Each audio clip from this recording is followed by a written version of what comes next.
శ్రీ రాధా గోవిందులకి హరే జై. కృష్ణ. హరే కృష్ణ. హరే కృష్ణ. అవకాశం ఇచ్చేందుకు ప్రణామాలు ప్రభుజీ అందరికీ. హరే కృష్ణ.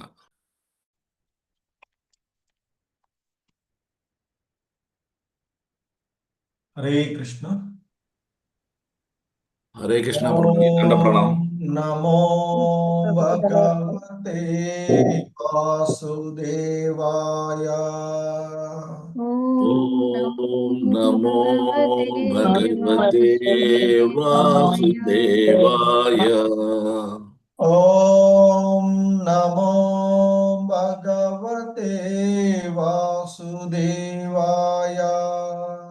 ఓం నమో భగవతే వాసుదేవాయ. ఓం నమో భగవతే వాసుదేవాయ.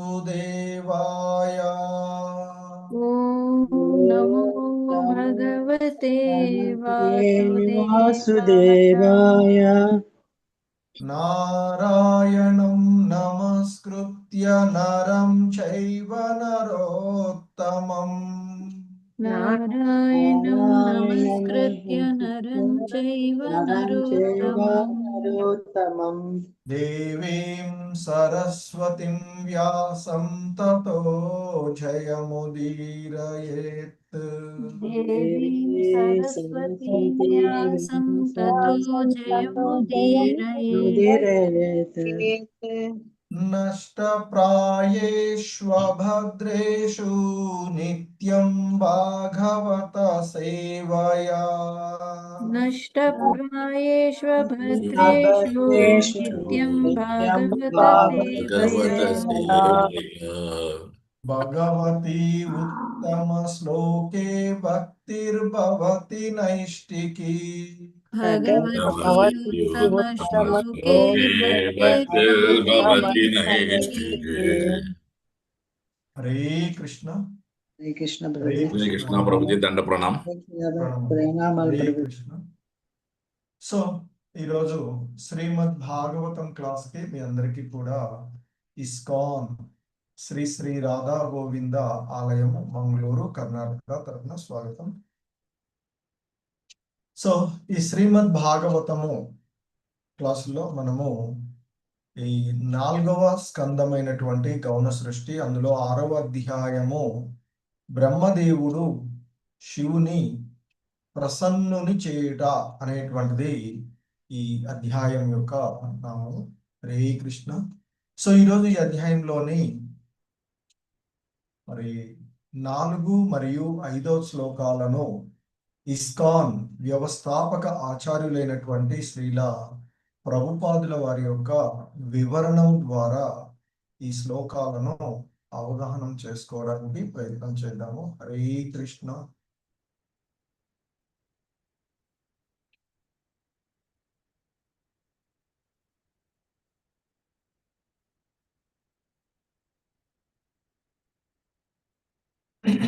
హరే కృష్ణ. Please repeat. శ్రీమద్ భాగవతము 4వ స్కందము 6వ అధ్యాయము 4వ శ్లోకము. తదా కర్ణ్య విభుప్రాహ. తదా కర్ణ్య విభుప్రాహ. తదా కర్ణ్య విభుప్రాహ. తదా కర్ణ్య విభుప్రాహ. తదా కర్ణ్య విభుప్రాహ. తదా కర్ణ్య విభుప్రాహ. తేజీయసి కృతాగసి. తేజీయసి కృతాగసి. తేజీయసి కృతాగసి. తేజీయసి కృతాగసి. తేజీయసి కృతాగసి. తేజీయసి కృతాగసి. క్షేమాయ తత్ర సాభూయన్. క్షేమాయ తత్ర సా భూయాన్. క్షేమాయ తత్ర సాభూయన్. క్షేమాయ తత్ర సా భూయాన్. భూయన్న. क्षेमाय तत्र सा भूयन् क्षेमाय तत्र सा भूयन् न प्रायेण बुभूषताम् न प्रायेण बुभूषणम् न प्रायेण बुभूषताम् न प्रायेण बुभूषताम् न प्रायेण बुभूषताम् न न प्रायेण प्रायेण बुभूषताम् बुभूषताम् हरे कृष्ण तदा कर्ण्य विभुप्राह तेजीयसि कृतागसि तदा तदा कर्ण्य विभुक्ताः तेजीयसि कृतागसि तदा कर्ण्य विभुप्राह तेजीयसि कृतागसि तदा कर्ण्य विभुक्ताः तेजीयसि कृतागसि क्षेमाय तत्र सा भूयन् न प्रायेण बुभूषताम् क्षेमाय तत्र सा भूयन् न प्रायेण बुभूषताम् क्षेमाय तत्र सा भूयान् न प्रायेण बुभूषताम् क्षेमाय तत्र सा भूयन् प्रायेण बुभूषताम् हरे कृष्ण మొత్తం శ్లోకం तदा कर्ण्य विभुप्राह तेजीयसि कृतागसि क्षेमाय तत्र सा भूयान् न प्रायेण बुभूषताम् तदा कर्ण्य तेजीयसि तेजीयसि कृतागसि क्षेमाय तत्र सा भूयान्न प्रायेण न प्रायेण बुभूषताम् హరే కృష్ణ నిన్న చదవని వాళ్ళు ఉంటే హ్యాండ్స్ రైజ్ చేయండి హరే కృష్ణ నేను చేశాను ప్రభు హ్యాండ్ రైజ్ మీరు ఆల్రెడీ శ్లోక చెప్పారు అది పర్లేదు ప్రభు చేయండి హరే కృష్ణ ప్రభుజీ ప్రణామాలు ఓం నమో భగవతే వాసుదేవాయ తదా కర్ణ్య విభు ప్రాహ తేజీయసి కృతాగసి क्षेमाय तत्र सा भूयन्न प्रायेण बुभूषताम् हरे कृष्ण హరే प्रभु కృష్ణ వైఎస్ లక్ష్మీ మాతాజీ హరే కృష్ణ వైఎస్ లక్ష్మీ మాతాజీ ప్రభుజీ కొంచెం స్క్రీన్ కిందికి అంటారా ప్రభుజీ? హరే కృష్ణ ప్రభుజీ ప్రణామాలు. హరే కృష్ణ వచ్చిందా మాతాజీ? వచ్చింది మా ప్రభుజీ. హరే కృష్ణ. తదా కన్య విభుః ప్రాహ తేజీయసి కృతాగసి క్షేమాయ తత్ర సా భూయాన్ న ప్రాయేణ బుభూషతాం. హరే కృష్ణ ప్రభుజీ. హరే కృష్ణ. ఈ శ్లోకంలో ఉన్నటువంటి పదాల యొక్క అర్థాలను చూద్దాము. తత్ తత్ దేవతలు మొదలగు వారు పలికిన దేవతలు మొదలగు వారు పలికిన విషయములను ఆకర్ణ్య వినిన పిమ్మట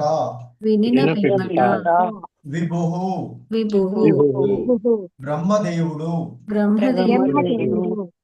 ప్రాహ పలికెను తేజీయసి తేజస్వియగు మహాత్ముడు కృత ఆగసి అపరాధము చేసి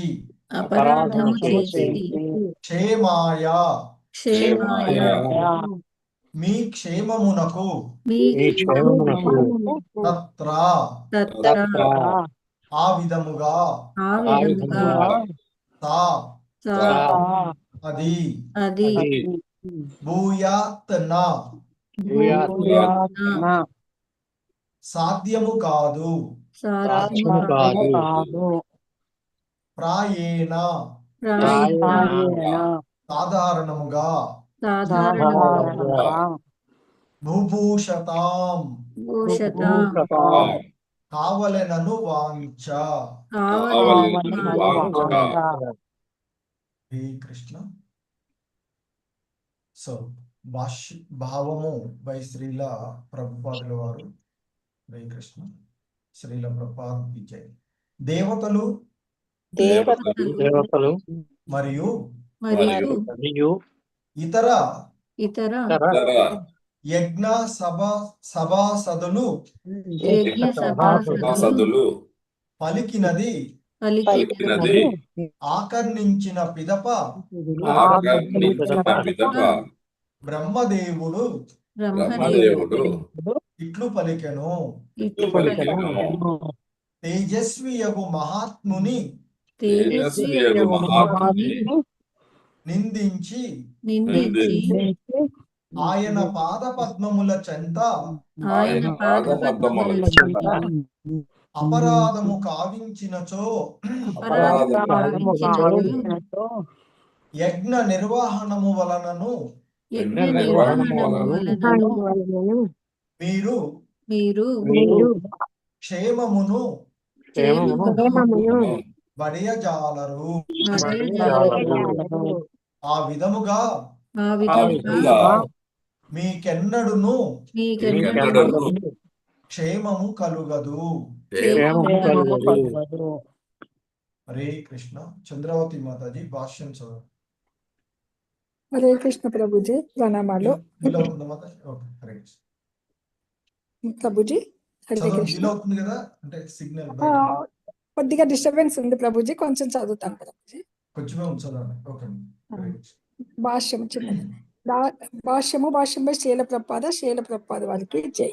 దక్షుడు యజ్ఞఫలమును అనుభవింపగోరినను శివుని వంటి మహాత్మునికి అపరాధం అనర్చినప్పుడు అది సాధ్యము కాదని బ్రహ్మదేవుడు దేవతలకు వివరించెను. ఆ యుద్ధమున దక్షుడు మరణించుట మంచిదే అయినది. లేనిచో మహాత్ముల ఎడ అతడు అట్టి అపరాధములు మరలా కావించడి వాడే. ఎవరేని హత్య కావించినచో మనుశాస్త్రమును అనుసరించి మరణదండనము అతనికి లాభకరమే. ఏలయన ఆ శిక్ష పడనిచో అతడు మరిన్ని హత్యలు చేసి తత్ఫలితముగా భవిష్యత్తులో భవపీడితుడగును. కనుక హంతకునికి రాజదండనము సరి అయినది. పరమ పాపులైన వారు భగవానుని చేతనే వధింపబడుదురు. అది వారికి మంచిదే అనగా సంహరింపబడుట దక్షునికి మంచిదే అయినదని బ్రహ్మదేవుడు దేవతలకు వివరించను. హరే కృష్ణ ప్రభుజీ, ధన్యవాదాలు, ప్రణామాలు. హరే కృష్ణ. సో శ్రీమద్ భాగవతము 4వ స్కందము 6వ అధ్యాయము 5వ శ్లోకము. Please repeat. అతాపి యూయం కృత కిల్బిషాభవం అథాపి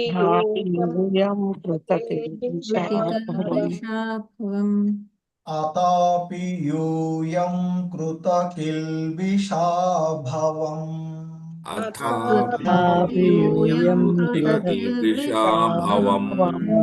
అతాపి యూయం కృత కిల్బిషాభవం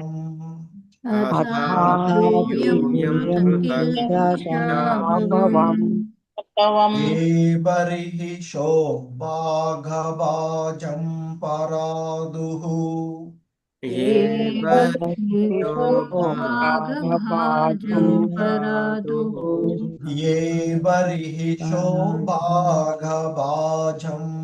పరాదుః ఏ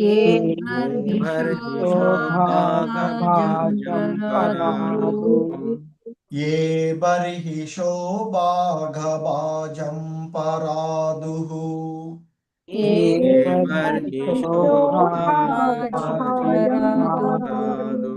ప్రసాదయద్వం పరిశుద్ధ చేతసా ప్రసాదయద్వం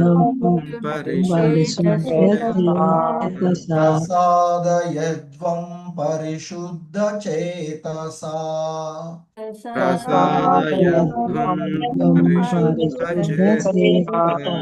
ప్రసాదయద్వం పరిశుద్ధ చేతసా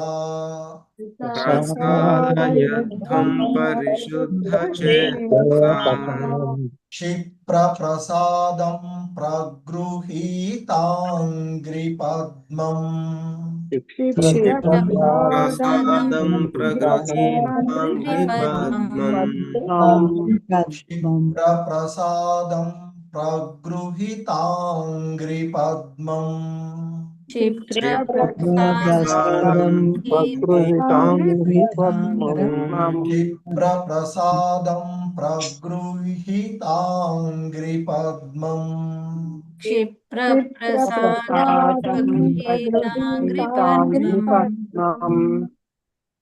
హరే కృష్ణ. అతాపి యూయం కృతకిల్బిషా భవం ఏ బర్హిషో భాగభాజం పరాదుః అథాపి యూయం కృతకిల్బిషాభవం ఏషోభాగభాజం పరాదుః అతాపి యూయం కృతకిల్బిషా భవం ఏ బర్హిషో భాగభాజం పరాదుః అథాపి యూయం కృతకిల్బిషాభవం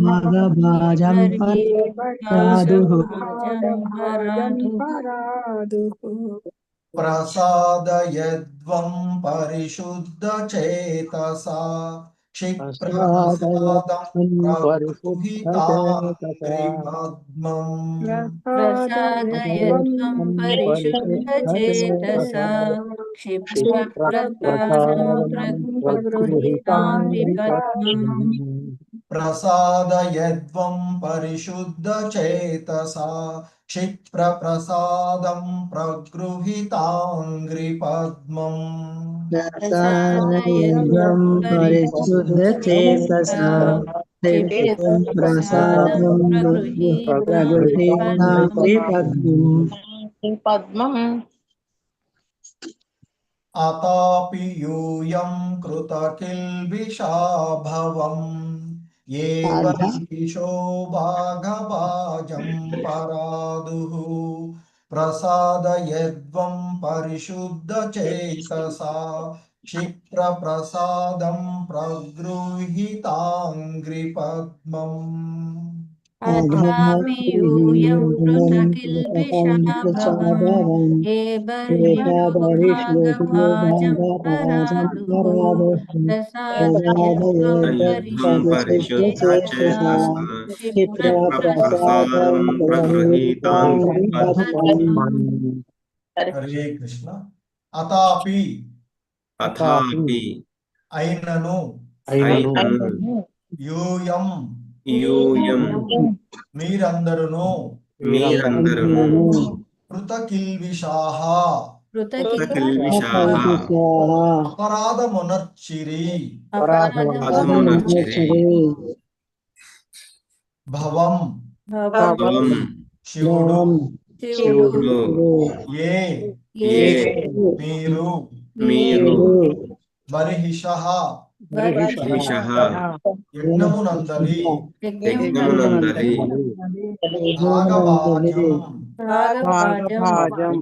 భాగమును పరాదుః ఇవ్వలేదు ప్రసాదయద్వం మీరు శాంతింపచేయుడు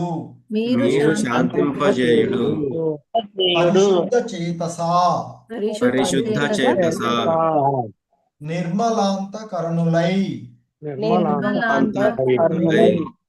క్షిప్రప్రసాదం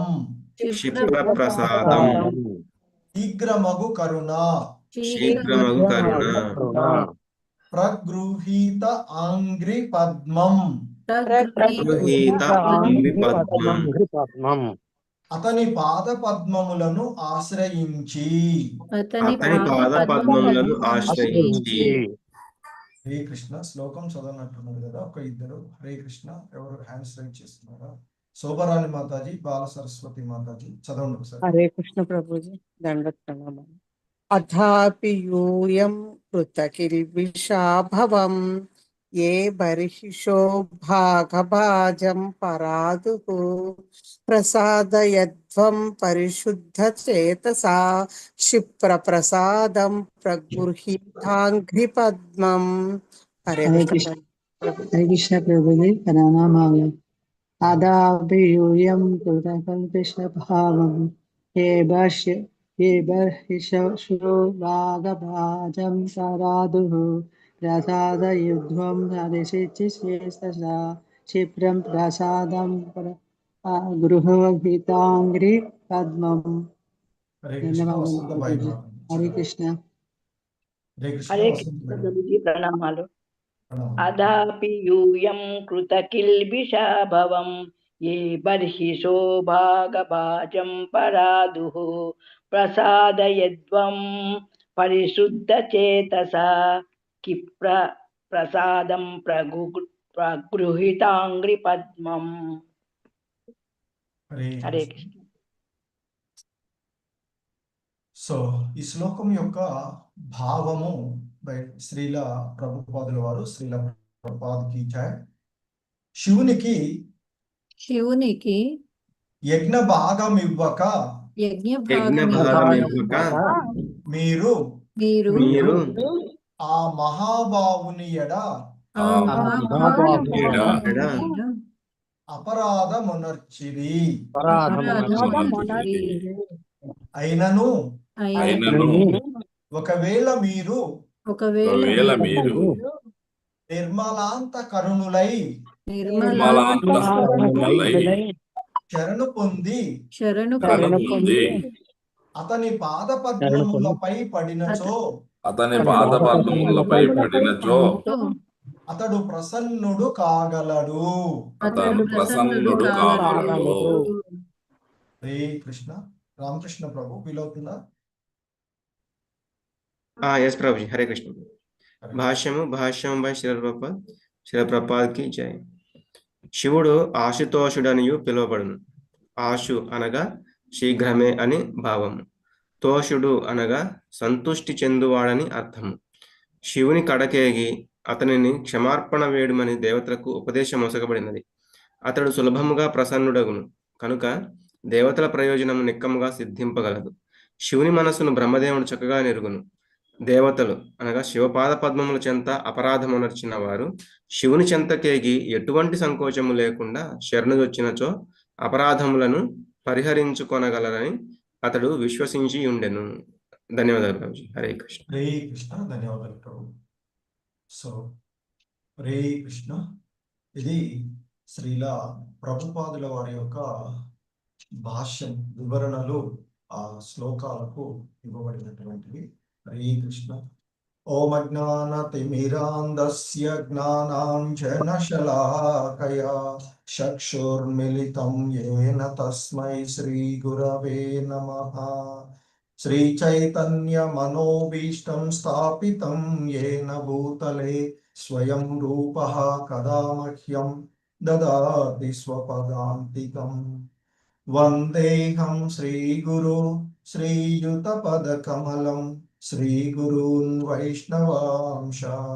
శ్రీరూపం సాగ్రజాతం సహగణ రఘునాథాన్వితం తం సజీవం సాద్వైతం సావధూతం పరిజన సహితం కృష్ణ చైతన్య దేవం శ్రీ రాధా కృష్ణ పాదాన్ సహగణ లలితా శ్రీ విశాఖాన్వితాంశ. నమా ఓం విష్ణుపాదాయ కృష్ణ ప్రేష్టాయ భూతలే శ్రీమతే జయపతాక స్వామినితి నామినే. నమస్తే సారస్వతే దేవే గౌరవాణి ప్రచారిణే నిర్విశేష శూన్యవాది పాశ్చాత్య దేశతారిణే. హరే కృష్ణ. స్వామి నమాచార్య పాదాయ నితాయి కృపా ప్రదాయిని గౌర కథాదామదాయ నగర గ్రామ తారిణి. నమా ఓం విష్ణు పాదాయ కృష్ణ ప్రేష్టాయ భూతలే శ్రీమతే భక్తి వేదాంత స్వామినితి నామిని. నమస్తే సారస్వతే దేవే గౌరవాణి ప్రచారిణి నిర్విశేష శూన్యవాది పాశ్చాత్య దేశతారిణి.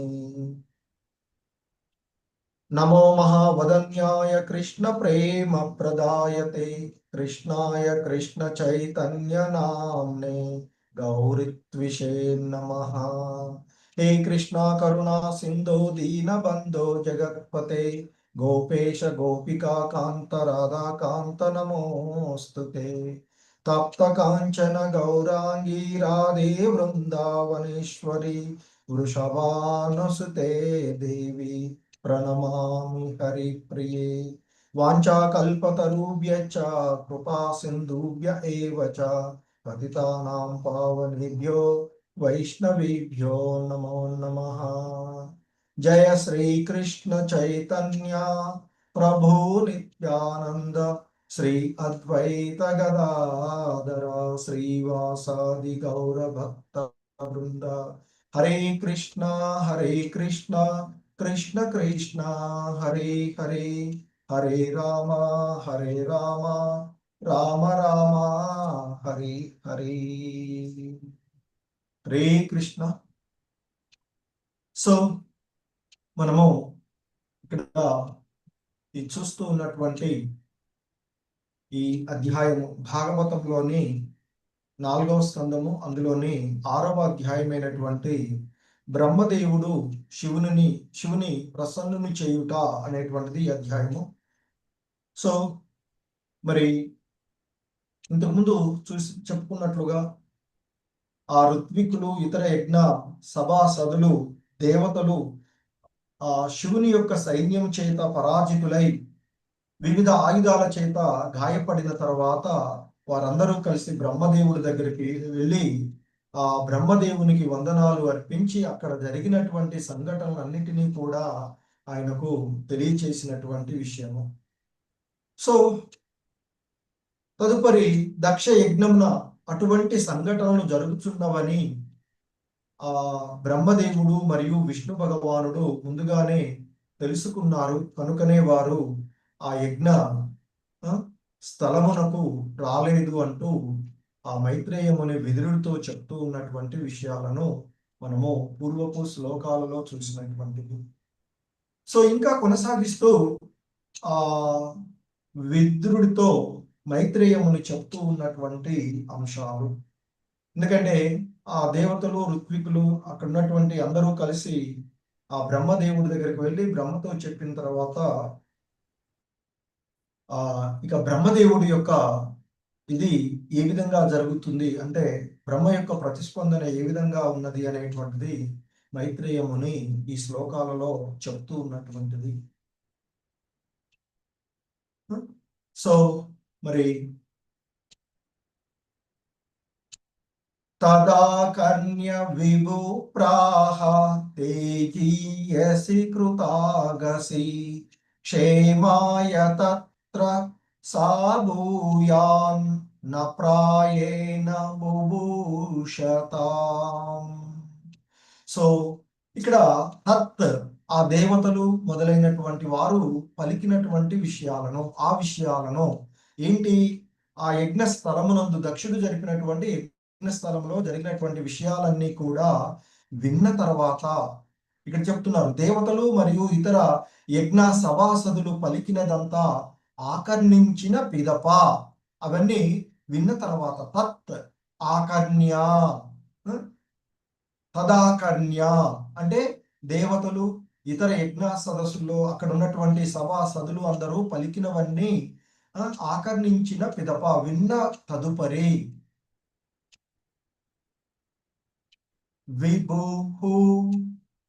విభు ప్రాహ.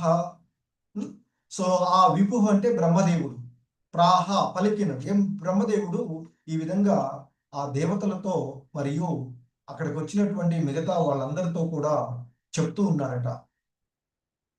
ఏం చెప్తున్నారు, తేజీయసి కృతాగసి.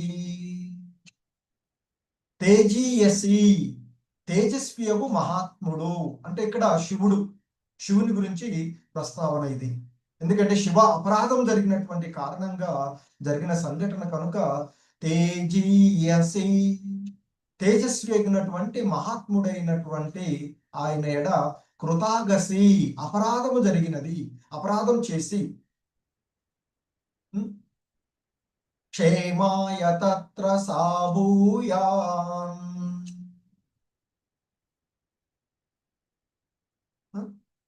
ప్రాయేణ బుభూషతాం. సో మరి ఆ తేజస్వి అయినటువంటి మహాత్ముని నిందించి ఆయన ఎడ అపరాధం జరిపి ఆయన పాదపద్మాల చెంత అపరాధం కావించి మీరు యజ్ఞ నిర్వహణ వలన ఎటువంటి క్షేమాన్ని పొందజాలరు.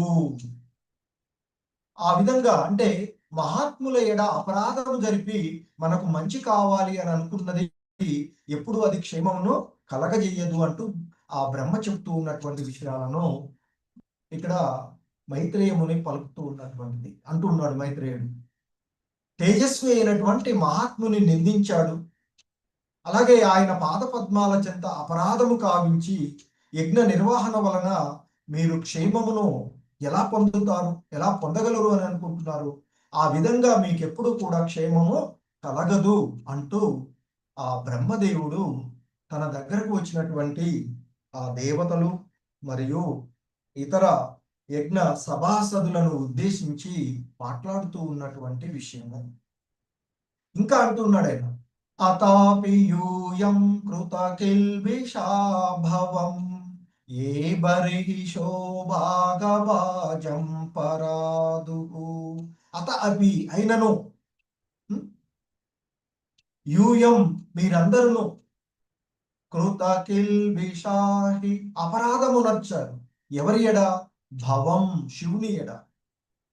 ఏ బర్హిష ఆ యజ్ఞమునందరు, భాగభాజం పరాదు మరి యజ్ఞంలో శివుడికి భాగం ఇవ్వాల్సినటువంటి ఆ భాగాన్ని మీరు ఇవ్వలేదు. ప్రసాదయద్వం పరిశుద్ధ చేతసా క్షిప్ర ప్రసాదం ప్రగృహీతాంగ్రి పద్మం. సో మరి అటువంటి మీరు ఆయన యొక్క పాదపద్మాలను ఆశ్రయించి నిర్మలాంతకరుణులై మీరు ఆయన యొక్క పాదపద్మాలను ఆశ్రయించినట్లయితే ఆయన ప్రసన్నుడు కాగలడు అని చెప్తున్నారు. సో శివునికి యజ్ఞ భాగం ఇవ్వకుండా మీరు ఆ మహానుభావుని ఎడ అపరాధం అనొచ్చారు. ఎందుకంటే ఆ యజ్ఞ స్థలంలో సతీదేవి చూసినటువంటిది ఆ శివుడికి, ఎందుకంటే నమశివాయ స్వాహ అంటూ ఆ మంత్ర ఉచ్చారణ జరగలేదు. అంటే ఆ యజ్ఞంలో ఇవ్వబడేటువంటి ఫలాలు ఆ శివుడికి భాగంగా ఇవ్వనటువంటి సంఘటనను వాళ్ళు చేసినటువంటి. సో కనుక శివునికి యజ్ఞ భాగము ఇవ్వకుండా మీరు ఆ మహానుభావుని ఎడ అపరాధము అనర్చి ఘోరమైనటువంటి అపరాధం చేశారు. మీరు ఇంత చేసినా ఒకవేళ మీరు మరి ఆ నిర్మలమైనటువంటి మనసుతో మరి అంతఃకరణగా ఆయనకు శరణజొచ్చినట్లయితే, నిర్మలాంతకరణులై ఆయనకు శరణజొచ్చి ఆయన పాద పద్మములను వేడుకున్నట్లయితే మరి ఆయన మీ ఎడ ప్రసన్నుడు కాగలడు అంటూ బ్రహ్మదేవుడు చెప్పినటువంటి విషయాలను మనము ఆ మైత్రేయుడు ద్వారా విదురుడికి ఇస్తూ ఉన్నటువంటి వివరణ చూసినటువంటిది. ఇక శ్రీల ప్రభుపాదుల వారు ఈ శ్లోకాలకు ఇవ్వబడినటువంటి భాష్యాన్ని మనం చూసినట్లయితే ముఖ్యంగా చెప్తూ ఉన్నారు శ్రీల ప్రభుపాదుల వారు, దక్షుడు యజ్ఞ ఫలమును అనుభవింపగోరినను శివుని వంటి మహాత్మునికి అపరాధమునర్చినప్పుడు అది సాధ్యము కాదని బ్రహ్మదేవుడు దేవతలకు వివరిస్తూ ఉన్నటువంటి. ఎందుకంటే ఆయన చెప్పాడు కదా, తేజస్వి యొక్క మహాత్ముని ఎడ మరియు ఆయన యొక్క పాద పద్మాల ఎడ అపరాధం కావించి యజ్ఞ నిర్వాహం వలన మీరు మరి యజ్ఞ ఫలాలను పొందాలి అని అనుకోవడం అనేది సాధ్యం కాదు కదా అంటూ, అది మీకు ఎప్పుడు కూడా క్షేమదాయకం కాదు అని ఆయన చెప్తూ ఉన్నటువంటిది. మరి కనుక అపరాధం చేయబడినటువంటి వారికి శిక్ష ఇవ్వబడుతూ ఉండేటువంటిది. ఎందుకంటే మనకి సాధారణంగా మనం ఎవరి ఏదైనా ఏదైనా తెలియక ఏదైనా అపరాధాలు చేసినట్లయితే దానికి మనకి శాస్త్రాలలో యజ్ఞాలు చేయడము, దానం చేయడము, తపస్సులు చేయడము వంటి ఆ వాటిని అంటే వాటిని తగ్గించుకోవడానికి వివిధ రకాలైనటువంటి కార్యాలు మనకి శాస్త్రాలలో చెప్పబడినటువంటివి. సో ఆ విధంగా మరి సాధారణమైనటువంటి అపరాధాలను తొలగించుకునేటువంటి మార్గాలు శాస్త్రాలలో చెప్పబడినవి. కానీ మరి భక్తుల ఎడ ఆ భగవంతుని కృష్ణ చైతన్య ఆ భగవంతుని యొక్క భక్తుల ఎడ మహాత్ములైనటువంటి వారి ఎడ చేసినటువంటి అపరాధము ఆ విధంగా యజ్ఞ దాన తపస్సుల వలన తొలగిపోదు. అది ఇక్కడ చెప్పదలుచుకున్నటువంటి. అందుకే బ్రహ్మదేవుడు చెప్తూ ఉన్నాడు, మీరు అపరాధము నడిచినటువంటి ఆ శివుడినే, ఆ మహాత్ముడైనటువంటి శివుని యొక్క పాద పద్మాలను ఆశ్రయించాలి అని చెప్తున్నారు. సో అందుకే మనకి ఇక్కడ చెప్తుంటారు, సాధారణమైనటువంటి అపరాధాలు మనం చేసినటువంటి ఏవైనా పాపకర్మలు లాంటివి ఏవైనా ఉంటే మనం అంటే వాటిని తొలగించుకోవడానికి వివిధ రకాలైనటువంటి మార్గాలు మనకి చెప్పబడినటువంటి. కానీ భక్తుల ఎడ చేసినటువంటి అపరాధము ఈ విధమైనటువంటి కామ్యకర్మల ద్వారా అవి తొలగిపోవు అనేటువంటిది చెప్తూ ఉంటుంటారు. కనుకనే ఆ యజ్ఞ దాన తపస్సులు వంటివి ఆ మహాత్ముల ఎడ, ముఖ్యంగా వైష్ణవుల ఎడ జరిపినటువంటి అపరాధాలు అవి తొలగిపోవు. సో అవి మరి ఎలా తొలగిపోవు అంటే ఎలా తొలగుతాయి? ఆ వైష్ణవుణ్ణి వేడుకున్నప్పుడు మళ్ళీ ఆ వైష్ణవుడు ద్వారానే, ఆ భక్తుడు ద్వారానే అవి తొలగించబడుతూ ఉంటాయి. మరి ఇక్కడ శివుడు పరమ వైష్ణవుడు, వైష్ణవానాం యథా శంభో అంటూ చెప్పబడినటువంటిది.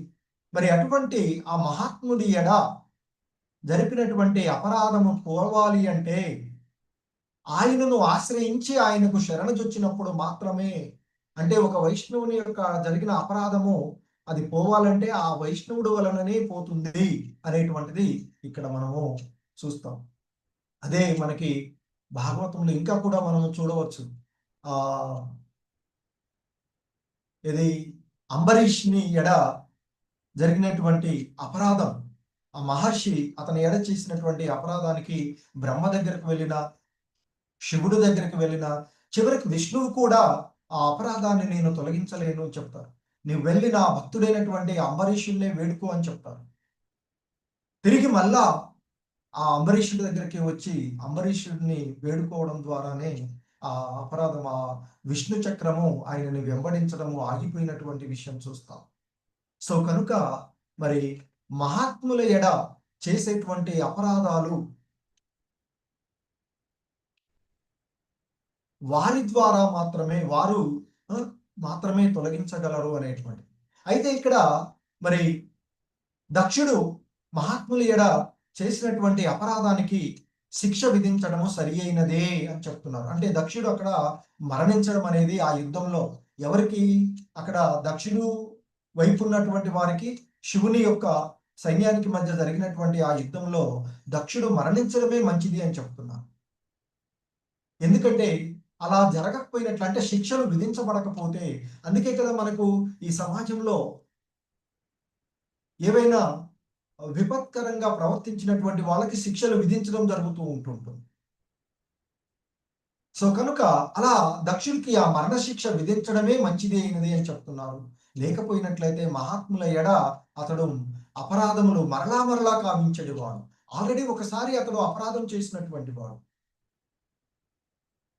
మరలా ఇక్కడ రెండవసారి కూడా యజ్ఞంలో అతనికి భాగాలు ఇవ్వకుండా అపరాధం చేస్తున్నాం. సో కాబట్టి అలా అపరాధాలు చేసేటువంటి వారిని శిక్షించడమే సరైనటువంటిది అని చెప్తూ ఉన్నారు. అందుకే ఇక్కడ శ్రీల ప్రభుపాదుల వారు మనశాస్త్రంలో చెప్పబడినటువంటి మరణదండ శిక్ష గురించి చెప్తున్నారు. ఎవరైనా హత్య కావించో మనశాస్త్రమును అనుసరించి మరణదండనము అతనికి లాభదాయకమే. ఎందుకంటే శిక్షింపబడకపోతే అతడు మరిన్ని హత్యలు చేసి తత్ఫలితంగా భవిష్యత్తులో ఆ భవపీడితుడు అవుతూ ఉంటుంటాడు. ఆ విధంగా భవబంధనాల నుండి అతడు తొలగించబడడానికైనా అంతకునికి రాజదండనము సరి అయినదే అని చెప్తూ ఉంటుంటాడు. సో ఆ క్రమంగానే పూర్వకాలంలో రాజులు వాళ్ళకి దండనలు విధించేటువంటి వారు, తప్పులు చేసినటువంటి వారికి. అలా చేయడం వల్ల వారి యొక్క తప్పులు తొలగిపోయి వాళ్ళు తదుపరి అయినా ఉత్తమమైనటువంటి స్థితిలోకి చేరుకుంటారు అనేటువంటిది మనకి శాస్త్రాలలో చెప్పబడుతూ ఉన్నటువంటి. సో ఆ విధంగా వారికి శిక్షలు విధించడము అనేటువంటిది మనుశాస్త్రమును అనుసరించి హత్య కావించినటువంటి వాడు. మరి దక్షుడు ఇక్కడ ఏం హత్య చేశాడు అంటే, ఆ సతీదేవి దేహాన్ని త్యజించడానికి కారకుడు అతడే. ఒక రకంగా అతడు హత్య చేసినట్లే ఆ సతీదేవి. సో కనుక అలా చేసినటువంటి అతనికి రాజదండనము అంటే ఆ వీరభద్రుడి చేత శిక్ష సరైనదే అని చెప్తూ ఉన్నారు. మరి ఇక్కడ మరి ఈ సమాజంలో చేసేటువంటి వీళ్ళందరికీ ఆ పరమ పాపులైనటువంటి వారికి భగవానుని చేతనే శిక్ష చేతనే వధింపబడుతురు, అది వారికి మంచిదే. అనగా సంహరించబడుట దక్షునికి మంచిదే అయినట్లుగా బ్రహ్మదేవుడు చెప్తూ ఉన్నటువంటి విషయాన్ని. ఎందుకంటే అలా శిక్షింపబడడం ద్వారా ఇంకా ఇంకా అతడు తదుపరి చేసేటువంటి అపరాధాల నుండి బయటపడి తదుపరి అతడు ఉత్తమమైనటువంటి స్థితికి చేరుకోగలడు అనేటువంటిది ఇక్కడ చెప్తున్నారు. ఎందుకంటే జీవులందరూ కూడా ఆ భగవంతుని అంశలుగా ఉన్నటువంటి మమైవాంశో జీవభూత అంటూ చెప్తున్నారు. ఆ భగవంతుని యొక్క అంశలుగా ఉన్నటువంటి ప్రతి ఒక్కరు శుద్ధమైనటువంటి స్థితిలో ఉండవలసినటువంటిది. సో ఆ విధంగా మరి అందుకే మనము అనుభవించేటువంటి ప్రతిదానికి మనమే కారకులం అవుతూ ఉన్నాం. సో మనకి ఈ సమయంలో ఇది లభిస్తుంది అంటే దానితో తృప్తి భగవంతుడు మనకి మనం చేసినటువంటి దాన్ని అనుసరించి మనకు అంతవరకే ఉన్నది కనుక అది మాత్రమే ఇస్తున్నాము. కనుక ఏ సమయంలో మనకి ఏది లభిస్తుందో దానితోనే తృప్తిగా ఉండాలి, దానితోనే ఉండాలి అనేటువంటిది చెప్పబడుతుంది. ఇతరులతో పోల్చుకొని మనల్ని మనము అపరాధులుగా మార్చుకోకూడదు. ఇక్కడ దక్షుడు కూడా అదే అయింది. నేనే గొప్పవాడు, నేనే దక్షుని కలిగినటువంటి వాడిని, కాబట్టి నాకు అందరూ గౌరవం ఇవ్వాలి, ముఖ్యంగా శివుడు నా యొక్క అల్లుడైనటువంటి వాడు నన్ను గౌరవించాలి, నాకు ఇది ఇవ్వాలి అనేటువంటి అహంతో అలా అంటే మనకు లభించినటువంటి మనకి ఇవ్వబడినటువంటి దానితో మనం తృప్తి చెందకపోతే ఏ విధంగా పతనం చెందుతూ ఉన్నామో అనేటువంటిది ఈ దక్షుడు శివుడు మధ్య జరిగినటువంటి లీలలో భాగంగా మనము తెలుసుకోవలసినటువంటి. సో అందుకే ఇక మరి ఆ భగవత్ భక్తుని the servant of the God, so ఆ దేవదేవుని యొక్క సేవకులకు ఏంటి మరి కృష్ణ చైతన్యము? మన యొక్క స్వభావము ఆ భగవంతుని యొక్క దాసుడుగా ఉండడమే కృష్ణ చైతన్యం. ఆ కృష్ణ చైతన్యంలో ఉన్నటువంటి వారిని వారి ఎడ అపరాధం జరిగినప్పుడు ఇక్కడ శివుడు ఆ విధంగా భగవంతుని ధ్యాసలోనే నిరంతరము ధ్యానం చేస్తూ ఉండేటువంటి వాడు కనుక ఆయన ఎడ ఆ భగవద్భక్తుని ఎడ జరిగినటువంటి అపరాధము ఆయన ద్వారా మాత్రమే తొలగించబడుతుంది. కనుక మరి ఈ ఋత్వికులు దేవతలు అక్కడికి వచ్చినటువంటి వాళ్ళంతా ఆ యజ్ఞము మళ్ళీ పరిపూర్ణము కావాలి అని భావించినట్లయితే వారందరూ తిరిగి ఆ శివుని దగ్గరికి వెళ్ళి ఆ శివునికి ఆశ్రయించినప్పుడు, ఆయన పాద పద్మాలను ఆశ్రయించినప్పుడు మాత్రమే ఆ దక్ష యజ్ఞము పరిపూర్ణమవుతుంది అనేది ఇక్కడ బ్రహ్మదేవుడి యొక్క ఉద్దేశం చెప్తూ ఉన్నటువంటిది. సో అందుకే ఆ బ్రహ్మదేవుడు ఇంకా వాళ్ళతో చెప్పాడు, శివునికి మీరు యజ్ఞ భాగము ఇవ్వకుండా ఆ మహానుభావుని ఎడ మీరు అపరాధమునర్చారు. మరి అయినా ఆయన బోళాశంకరుడు, అశుతోషుడు కనుక మీరు అంతఃకరణ శుద్ధిగా ఆయనకు శరణ పొందినట్లయితే, ఆయన పాదపద్మాలను వేడుకున్నట్లయితే ఆయన ప్రసన్నుడు కాగలడు. తద్వారా మీరు మీ యొక్క యజ్ఞాన్ని పూర్తి అంటే ఆయన ముందు ప్రసన్నుడు కాగలడు అంటూ వాళ్ళకి అంటే వాళ్ళు చేసినటువంటి అపరాధం నుండి బయటపడేటువంటి ఉపాయాన్ని బ్రహ్మదేవుడు ఆయనకి చెప్పబడినటువంటిది. సో అందుకే ఇక్కడ ఆ బ్రహ్మ చెప్పినటువంటి విషయాలకు శ్రీల ప్రభుపాదుల వారి వివరణలో శివుడు అశుతోషుడనియు పిలువబడును. ఆశు అంటే శీఘ్రమే, ఆశు కవిత్వం అని మనం చెప్తుంటాం కదా. అంటే వెంటనే ఏదైనా పదవిస్తే వెంటనే దానికి చెప్పగలగాలి. ఆశు తోషుడు అంటే సంతృష్టి చెందేటువంటి వాడు, చాలా తొందరగా. బోళాశంకరుడు అంటాం మనం ఇక్కడ మన వైపు. ఇది నార్త్ లో అశుతోషుడుగా ఎక్కువగా వాటిలో ఉండేటువంటి, ఇంతకు ముందు కూడా వచ్చినటువంటి పదం ఆశుతోషుడు అనేటువంటిది. సో మరి ఆ బోళాశంకరుడు అయినటువంటి శివుడు తొందరగానే మరి ప్రసన్నుడవుతాడు కనుక మరి శివుని దగ్గరికి వెళ్ళి ఆయనను క్షమార్పణ కోరుకోమని దేవతలకు బ్రహ్మదేవుడు ఉపదేశము ఇస్తూ ఉన్నాడు. మరి శివుడు చాలా తొందరగానే ప్రసన్నం కాగలడు కనుక దేవతల యొక్క ప్రయోజనము అంటే ఆ యజ్ఞాన్ని పూర్తి కావించాలనే ఉద్దేశంతో వాళ్ళు అక్కడికి వెళ్ళి ఉంటారు.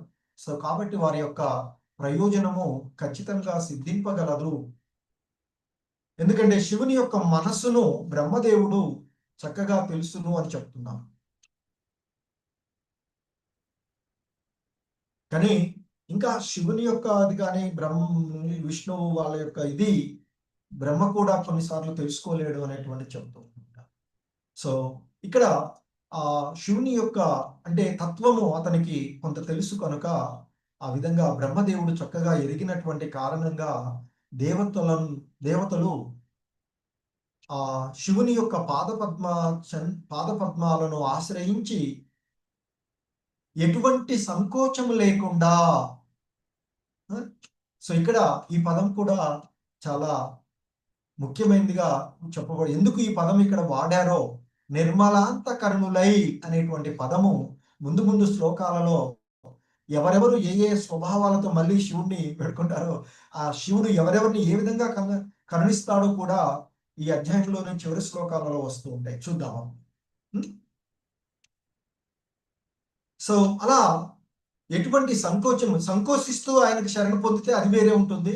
సంకోచం లేకుండా శరణ పొందిన వాళ్ళ పరిస్థితి ఏంటి అనేది మనకి తదుపరి శ్లోకాలలో వస్తుంది.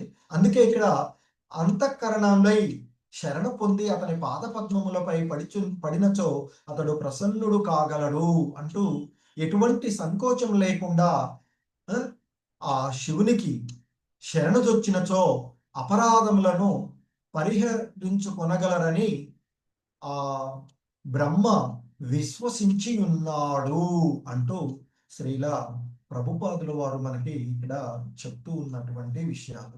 హరే కృష్ణ. జగద్గురు శ్రీల ప్రభుపాదుకి జై. సో ఇది శ్రీల ప్రభుపాదుల వారి యొక్క వివరణము ఈ శ్లోకములకు ఇవ్వబడినటువంటిది. హరే కృష్ణ. జగద్గురు శ్రీల ప్రభుపాదుకి జై. సో ఎవరికైనా ఏవైనా సందేహం